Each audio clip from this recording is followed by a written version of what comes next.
Hey, I'm Gareth Jones, and you are watching the Vaughn George YouTube channel. Hi guys, and welcome to Piano and Keyboard Artist, where we discuss the artists related to pianos, keyboards and synthesizers. And welcome to this special little mini-series, which I'm calling 40 Years of Depeche Mode.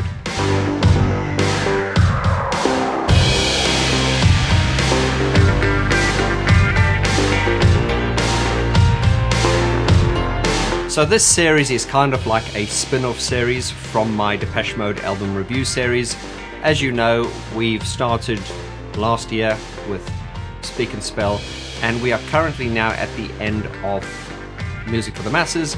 And I figured before we jump into Violator, which has been really highly anticipated, I want to do this 40-year special, because Depeche Mode have obviously been going for 40 years now, and if you're like me, you're thinking, where did the time go? So in this series, obviously, I will be talking about a lot of the things that we cover in the album review series, but it's a very sort of like general type of discussion that I want to do on this series. But also, I'm going to be interviewing some iconic people that were influential in Depeche Mode's longevity and production. And also, I want to interview some fans, and there are a lot of surprises in this series. So make sure you hit that subscribe button and join in. Right, let's jump into the first episode today, which is Depeche Mode. What is it about this band?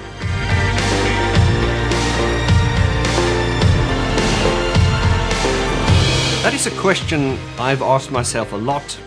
You know, you guys know my story of how I got into Depeche Mode. I was never really a huge music fan. I got into music later, but obviously hearing Enjoy the Silence for the first time was the song that kind of made my lights go on. And ever since then, I blame Depeche Mode for the life or the career path I've taken, because it was a eureka moment. Now, we all here in the community have our first encounter, the first time we heard Depeche Mode, and you know, your experience will be different to mine, and I love hearing the stories of how you were introduced to this band. This band, to me, are more than just a band. I've often said Depeche Mode are an institution.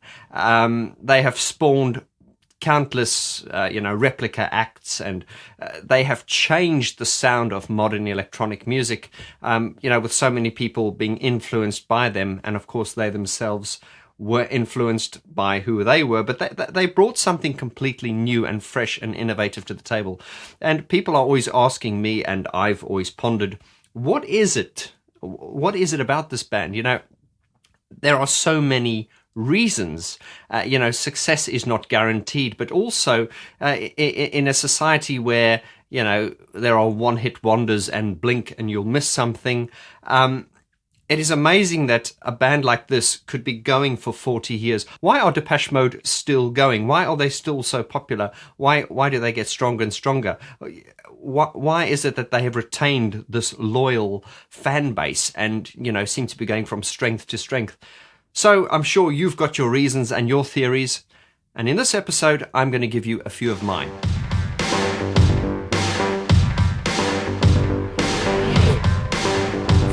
See the stars, they're shining bright. Everything's all right tonight.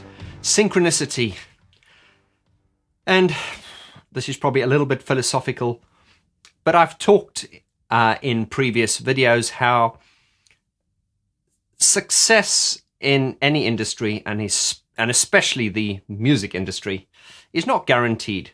It is a combination, as I say, between luck, being at the right place at the right time, and talent. And very often people, because I coach people, and I also know people who are very frustrated because they've been told they're very talented, and indeed some people are very talented, and then they're thinking, why am I not successful? Depending what their definition of success is. But in the case of Depeche Mode, and in many cases of success, there are so many variables and if, buts, and whats, and whens, and whys. Talent doesn't guarantee your success.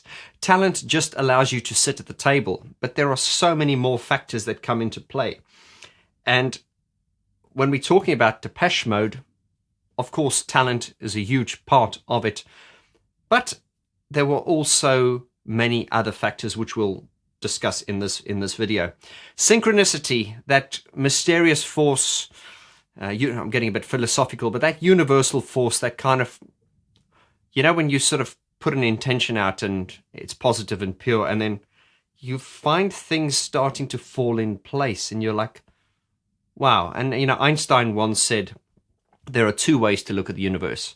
You look at it as if though everything is a coincidence, or nothing is a coincidence. Or is it, did he say, you look at it as if though everything is a miracle or nothing is a miracle? A different way of saying it. Depeche Mode is, to me, the more I think of it philosophically, is a perfect example of synchronicity.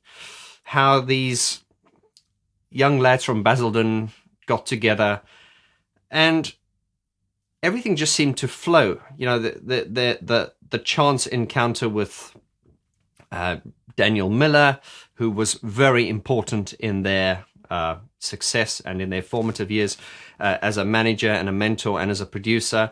And then from there, meeting people like Gareth Jones, who did the Berlin trilogy, or the Gareth Jones trilogy as we call it.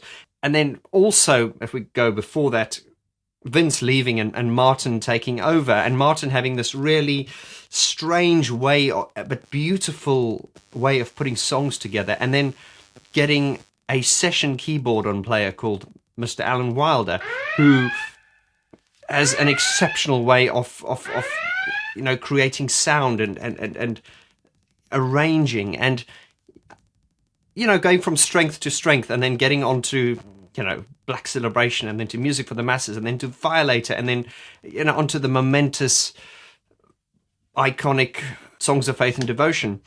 They just really seemed to always be at the right place at the right time, and that is why I call it "See the Stars, They're Shining Bright," a grand synchronicity.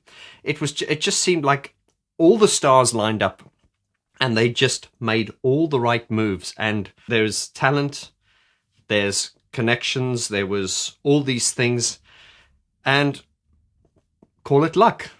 Depeche Mode are, to me, a textbook definition of a grand synchronicity, how all the parts came together.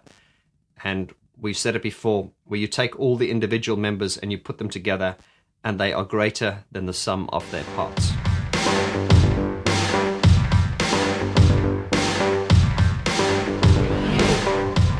Style and controversy.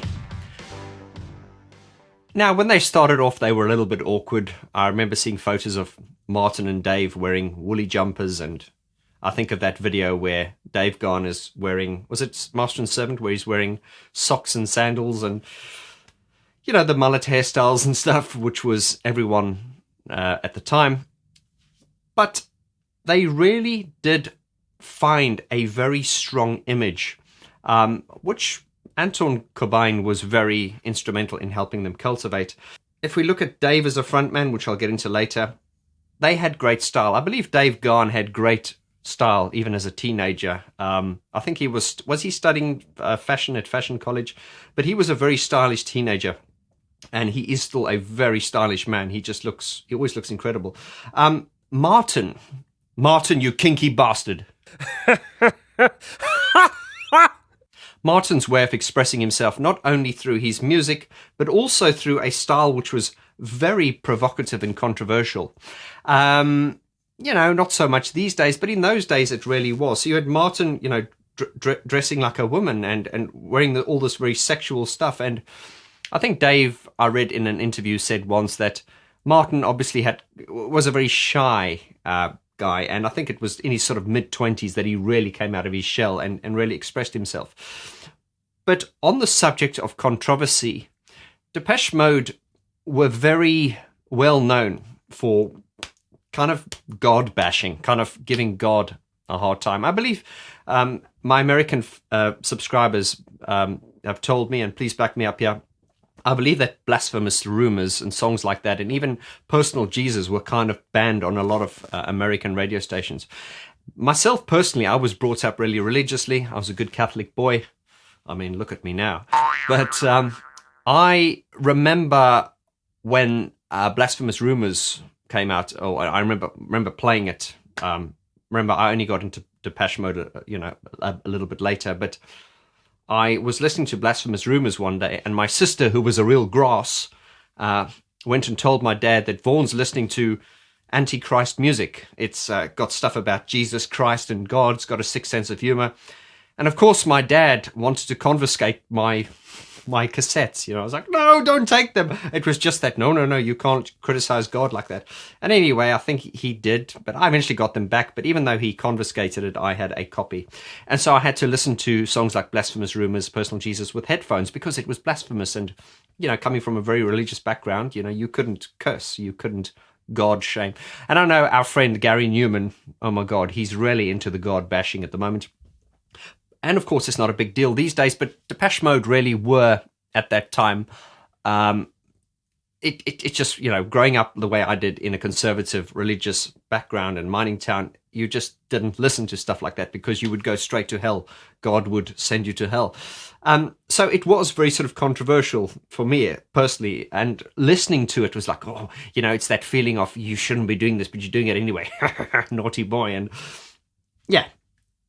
Controversial. There was, especially when they got the religious theme, which Martin seemed to have such fascination with, which started quite early, really, really peaked in the sort of songs of faith and devotion period, where it was Martin's fascination with religion and not being conventionally religious, but just sort of questioning God, sitting target, sitting waiting, God is saying nothing. Really sort of questioning people like, why are you praising and surrendering yourself to this God that will allow children to die? And, girl of 16, whole life ahead of her, slashed her wrists, bore with life. And the girl who found Jesus Christ and then got hit by a car and ended up on a life support machine. So God was really, really getting a real kicking from Martin Gore and the band. And then all that sort of like sexual mysteriousness and, kinkiness and darkness combined with this, slagging off religion, you can't say that, really made this really sort of, at least in my upbringing, quite taboo. And you shouldn't do that. Like this is why so many children smoke, is because you say, don't smoke, don't smoke, don't smoke. Well, then, let's do this, or let's watch porn, or let's look at girly magazines. All the things you weren't allowed to do became very, we as human beings become very interested in.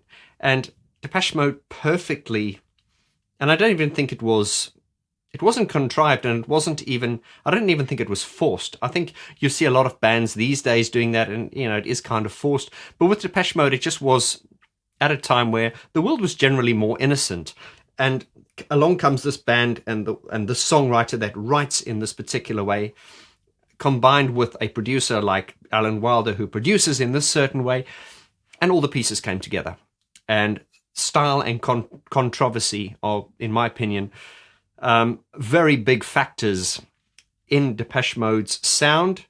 I won't necessarily say their success, but it wasn't forced. It was very natural, and nothing about this band to me has ever been forced. It's always felt very natural, and it all just flowed.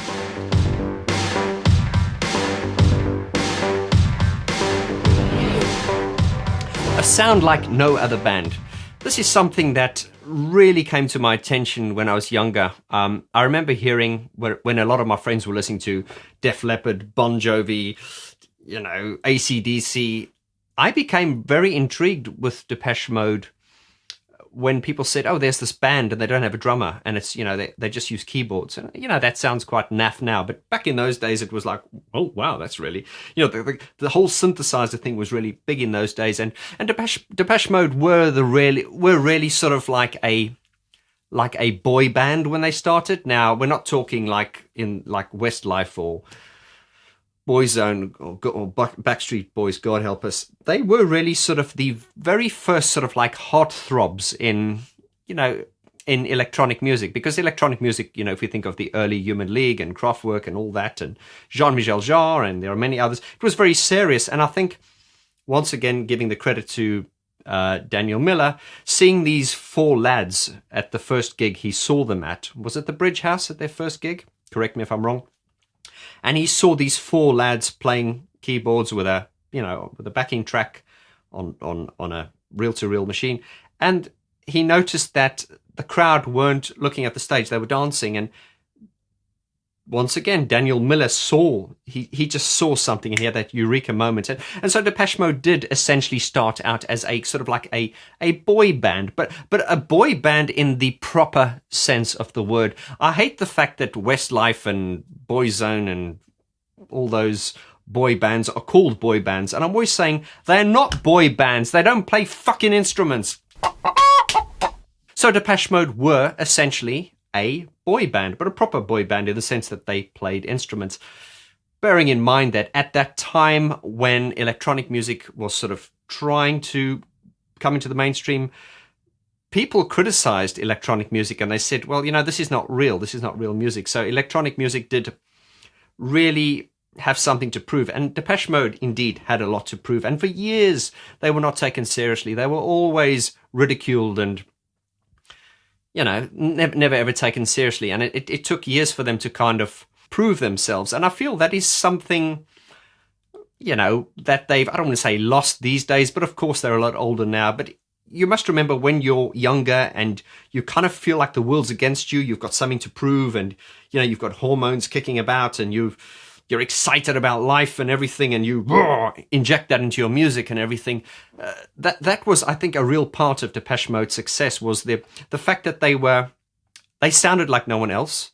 They were dreadfully criticized, especially by the British press here in the UK, and they always felt like they were having to prove themselves. They did, however, get to a point where they needed not explain themselves. They had proven themselves. They had done their time. And I think the struggle they had all those years ago definitely was a good thing, because it really made them strive harder. And the fact that they never sort of sold out, when the world was going in this way, they were going in this direction. People were like, what are you doing? And respect to Daniel Miller, he could have really brought them back onto the straight and narrow and said, look, we need to go a bit more mainstream. But they never did. They always carried on their same path, and therefore they never ever sounded like anyone else, and cemented their place in rock and roll history. And I'm so grateful that they have ended up, in the Rock and Roll Hall of Fame, where they deserve to be, because as far as I'm concerned, there is no band like Depeche Mode, and there never will be.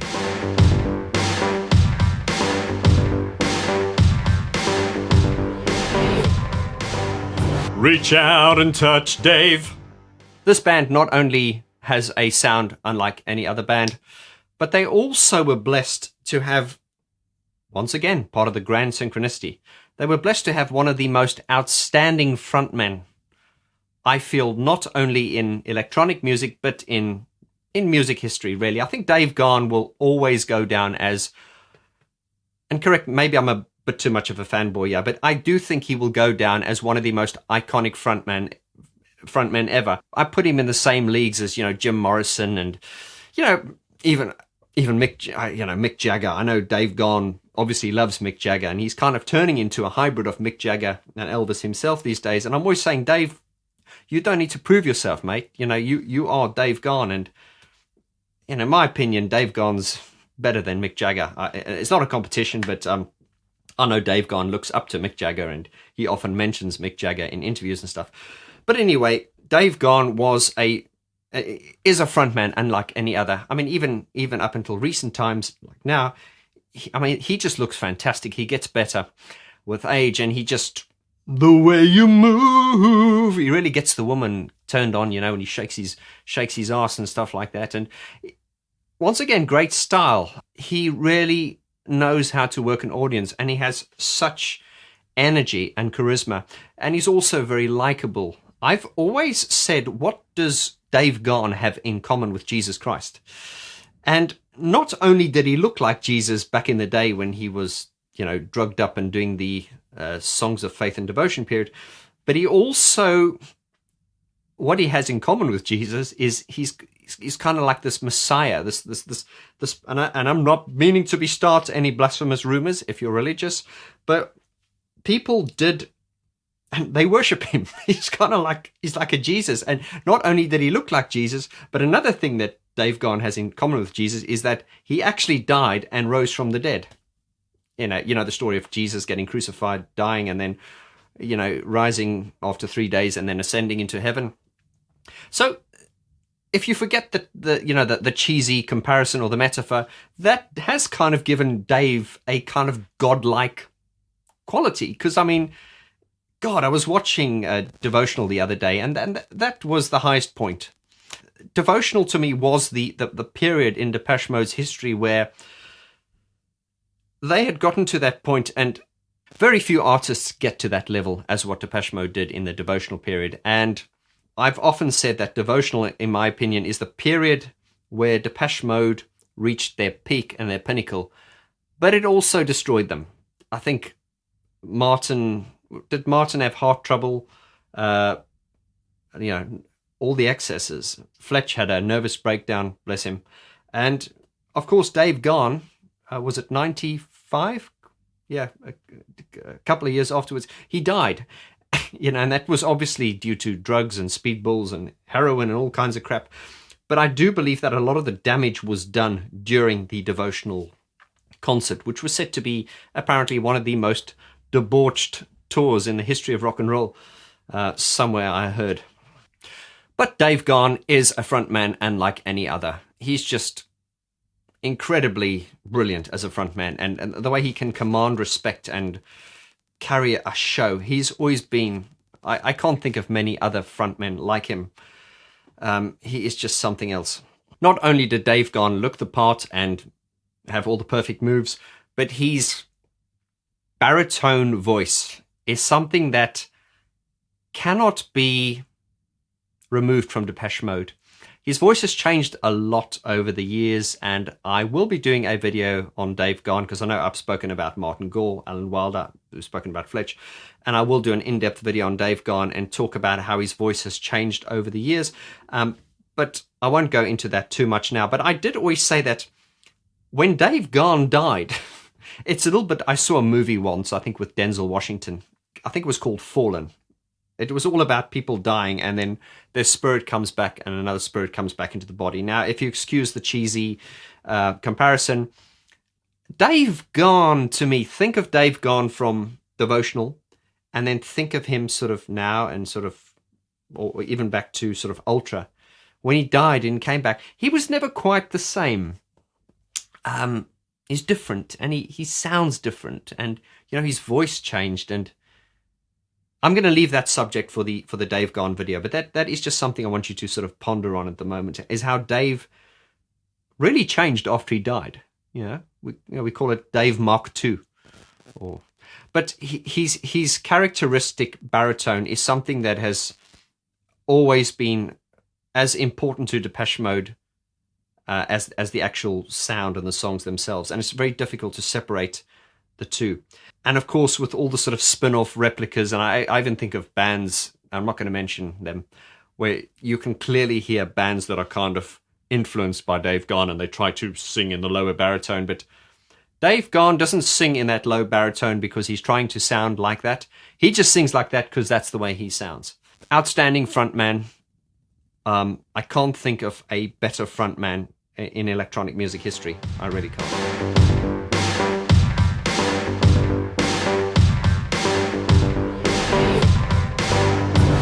Alan Wilder, a virtuoso. Once again, coming back to the synchronicity, they needed a keyboard player. Vince Clarke had left, and there was another great thing. It's a good thing that Vince left because, as I say, we got Erasure. And if Vince had not left, he would have carried on writing a few songs and everything would be different. Anyway, let's not speculate as to how it would end or how far it would go. You put out an ad, we need a keyboard player. And Alan Wilder has often spoken how, I think, he never felt like he always felt like a session muso. But to put out this word and advertise that you need another musician, and along comes this guy who can play better than anyone. And he's not only that, but he's actually a genius in the studio and production and stuff. So that was another part of the great synchronicity where they got more than they bargained for. And Alan, we don't want to bang on about Alan, but yeah, he was tremendously instrumental in their sound, and I think they didn't really appreciate it up until then, and of course a huge subject which we're not going to go into, but Alan Wilder really was the sound of Depeche Mode. I always talk about Martin being the architect and Alan being the civil engineer, kind of going, the architect is fundamentally an artist. He'll draw a building and go, there we go, this is what the building's going to look like. And the civil engineer goes, oh, that's nice. Okay, but how are we going to keep the roof up? And then the architect goes, oh, I didn't think of that. Civil engineer goes, okay, that's fine. What we'll do is we'll put these beams in here and everything. So Alan was very, very instrumental and very important in getting Martin's songs to the next level. And fascinating when you listen to Martin's demos and then you listen to the end product. It's very interesting to see how far they come, and this is all down to, call me a fanboy, Alan. We miss you, mate.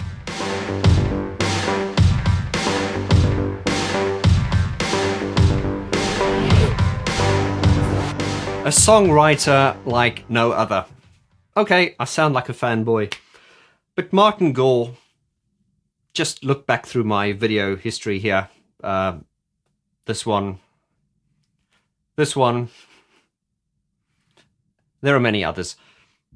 But we've spoken a lot about Martin's songwriting being very unconventional, and a lot of that stems from the fact that I've said that he's not musically trained. We see this with people like Gary Newman as well.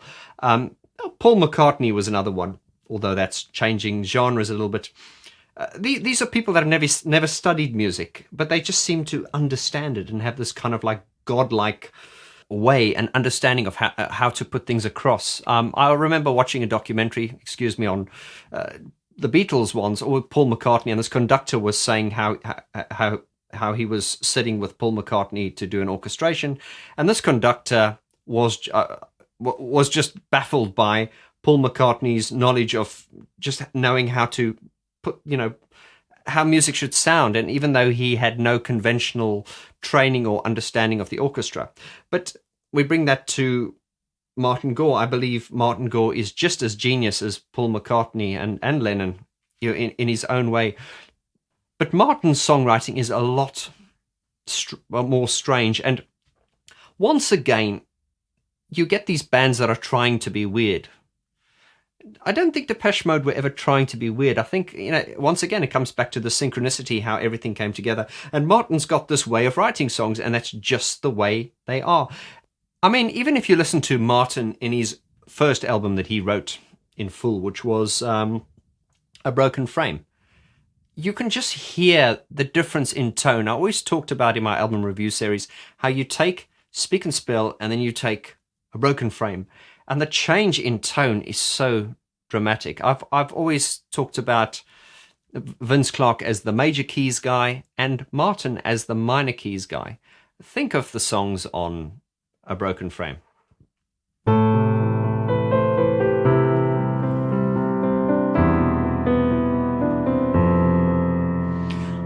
Like the sun and the rainfall, Nothing to Fear.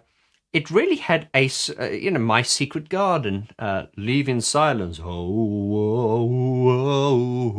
It really had a really, if we take Speak and Spell, which was really poppy, and then to go to, A Broken Frame, which the tone is a grey sky, and it's moody. It's a little bit gloomy, but it's optimistic and beautiful and creepy at the same time. That is where Martin's psyche is. It is in all these places, and this is where I found Depeche Mode's music. If you're not a fan, you will listen to it and you will just go, it's depressing, and people who are not fans will call it Depress Mode. But if you're watching this, we know better. It's not dark for wanting to be dark. It is dark, but inside that darkness there's this light and this hope and this optimism, and this shines through in everything that Martin writes, and it elements of sexuality and religion and hope and pain, and it is the story or the soundtrack to many people's lives. And it has always baffled me when people say they don't like Depeche Mode, then I just want to say, well, you don't understand it. But I don't want to sound condescending, but I've talked about in my many years of playing in piano bars and things like that, how I would sometimes, at restaurants or in dinners, just play Depeche Mode on the piano, just melodically. And very often I'd have people come to me going, God, what was that song? And I go, Depeche Mode. And they'd be like, really? Was that Depeche Mode? And that is something I'm always illustrating on this series, is that whenever I'm trying to make a point about any song, and particularly Depeche Mode, is just play the songs on the piano. And you can hear how beautiful they are, because by hearing it on the piano, you are not distracted by the production and the synthesized sounds. And I've always said this, that if Martin Gore was born 500 years ago, he would still be a great composer. You can't take that away from him. His songs and the talent is raw and it's there. Obviously, he'd write in a different way. Just as one person once asked, if Beethoven was alive now, would he write For Elise and all those songs? Well, of course he wouldn't. If Beethoven was alive now, he would be influenced, as we all are. But what I'm saying is, Martin, had he been born 500 years ago, I believe he would have still been a successful composer.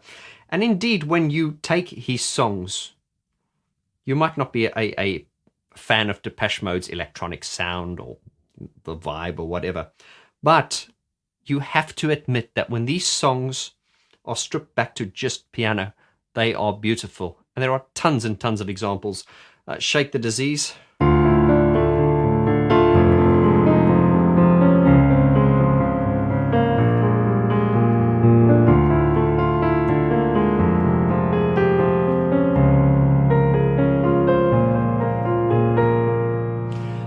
I mean, that is one of my favorite all-time Depeche Mode favorite songs. But there are many. Think of the iconic hauntingness of Stripped. Once again, just on the piano, it shines through.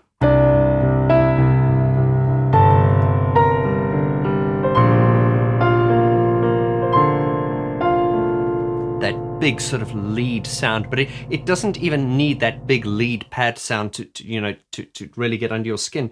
And the melody of Stripped, it's really haunting.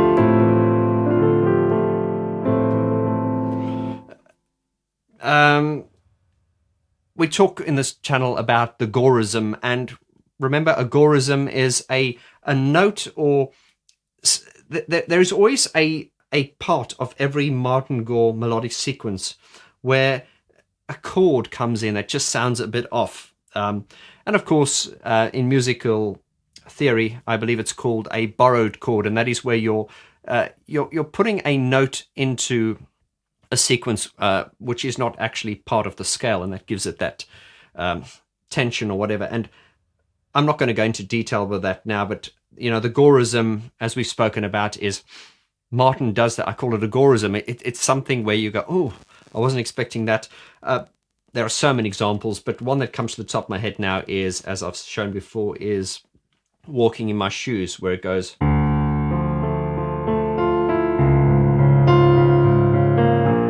Now, the Gorism is that note that catches you off guard, and I said a more conventional way to approach that melody would have been to go to the C. But of course, Martin being Martin, he goes to the C sharp over there, and it gives it this. You feel it?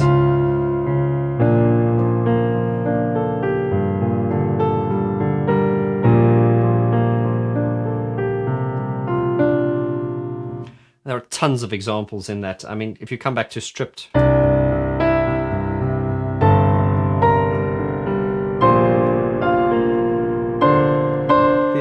See, there it is, and then it resolves.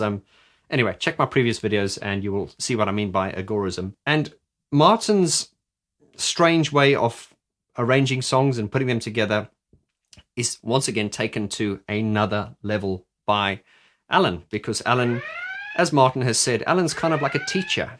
He said, it's like having a teacher check your work before it goes out. Alan was like the quality control, and I often call it the napalm effect. It's kind of like, you've got a little you got a little flame here, and you add napalm to it, and boom! So Alan to me was the napalm effect. Speaking of napalm, I'm thinking of Agent Orange.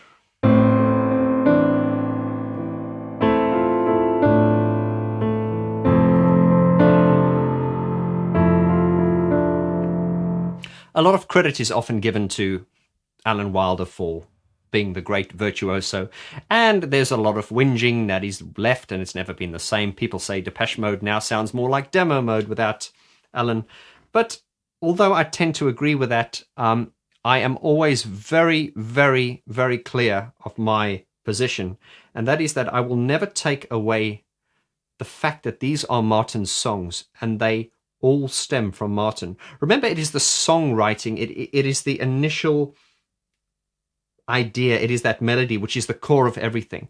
And I will go on to say that Depeche Mode, despite Alan Wilder's great production and, you know, Dave Gahan's voice and his persona and being a great frontman, they would not be as successful as they were. They wouldn't be if it wasn't for Martin, because Martin's songs, to me, Martin is the fountain. He's the well of where it all comes from. And at the end of the day, you can have great production, but if you don't have the songs and you don't have the tunes, you ain't gonna have the success. I just strongly, strongly feel that. Every Martin Gore melody is something precious, even the album tracks, which are not hits, songs like...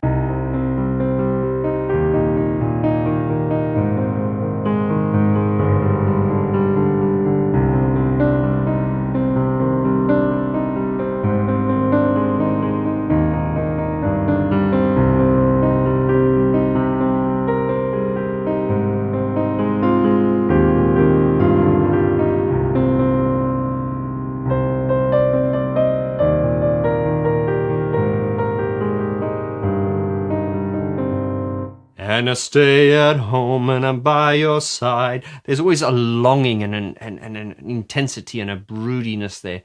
Think of I'm waiting for the night to fall.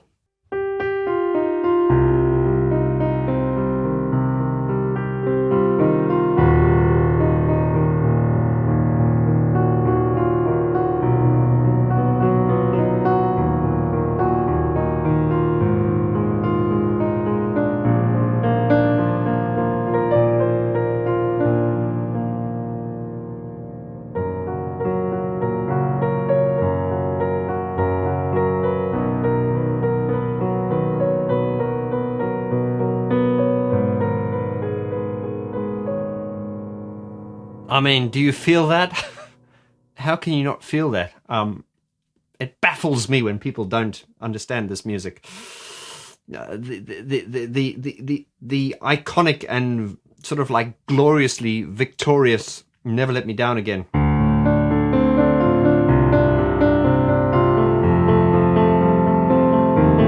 There's the Gorism here.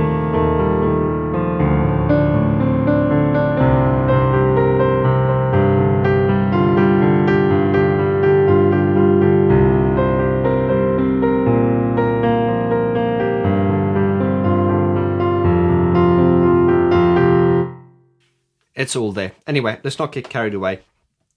Martin is the fountain and the essence and the core of Depeche Mode. And guys, at the end of the day, it's all about the song. And Martin is the song. Martin is, therefore, Depeche Mode.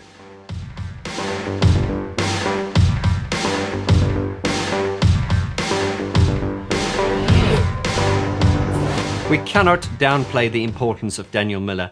And in this video, if you haven't watched it, do watch it. I spoke about in a lot of detail how important Daniel Miller was and is to this band, not only in discovering them, but also how he gave them the artistic freedom to express themselves. He never sort of stepped in and said, okay, you need to go in a more commercial direction. I talk about how, you know, by the time they got to Black Celebration, they were a seriously, you know, famous band. And for Daniel to allow them to release an album like Black Celebration, which really was a gamble at the time, because we remember when Martin came in with the demos, Daniel wasn't happy. He said, there are no hits here, there are no songs, no one's going to play it on the radio. Martin was not happy. However, they soldiered on and they released Black Celebration, and fast forward to the present day, Black Celebration is probably one of the most outstanding Depeche Mode albums in the catalogue.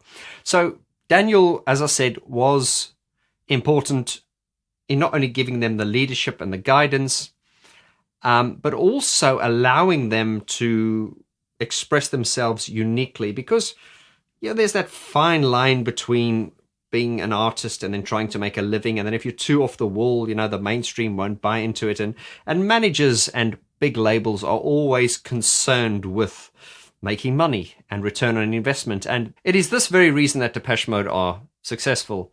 And I said in that video that if Depeche Mode was signed to a major label, like one of the big ones, they would have never allowed Depeche Mode to go down that experimental, slightly off the wall direction, because there was no guarantees that it was going to be successful. And I think what Depeche Mode have sort of, if we look back in the days, they were never sort of in the top of the charts. They occasionally would creep into the top 10, but they were never sort of like at number one, and it was a long-term game. And I think most of the Depeche Mode sales on the albums and stuff were really from hardcore fans, from gigs and stuff like that. So it was very much a long-term game, and I think Daniel understood this, rather than let's write number one chart ready hits and let's sell out and go for the short term. Depeche Mode have done the slow game. It's a little bit like getting philosophical in life. Those people who, they shine brightly and burn out and end up in the gutter, whereas opposed to the individual that takes it slowly and builds on their strength and then, go for the long-term game. And that's really what Depeche Mode have done. It's been the long-term game. It's been 40 years. And I always said Daniel Miller has been so, so important in the longevity of Depeche Mode. Watch that video and you will see a lot more detail on it in there. Was this a long video? Yeah, they always are, but there's always a lot to talk about. Right, my friend, it's up to you now. I want you in the comments below to leave your opinions. Why do you think Depeche Mode is still going? Anything you want to say, anything you want to talk about, any personal feelings, how you got into the music. But what do you think your reason? What are your reasons as to why this band is still going? I would love to hear and read your comments. If you've not subscribed yet, guys, please hit that subscribe button. Click the likes. It does help me a lot. I want to also just mention something that some of you may not be aware of. These are the Brian Griffin poster prints, which Brian Griffin has made exclusive to the Vaughn George channel. All the details are below in the description. As I say, these are for sale here on the Vaughn George channel. And we've just rolled out some new images. You can see all the information at vaughngeorge.com/shop. And what makes this offer completely unique is that these are all individually signed by Brian Griffin himself, with a message dedication of your choice. So if you want to buy it for someone as a birthday present or a Christmas present, what better than to get them a original Depeche Mode poster print with Brian Griffin's original signature on it. Reminding you, we also have the Vaughn George Facebook group. The reason I set up the Vaughn George Facebook group really was as a forum, so that once these videos are posted, we can further discuss them in the comfort and fun environment of the Facebook group, which is the Vaughn George Facebook group. So please, if you're on Facebook, do yourself a favor and join. I would love to hear from you and for you to join this community. I do hope you've enjoyed this first episode of the 40 Years of Depeche Mode mini-series. As I say, there's a lot more to come, some more surprises. And the next episode, we have a very special guest, which I'm sure you will recognize. Till then, my friends, be safe. Thank you so much for your support. Adios.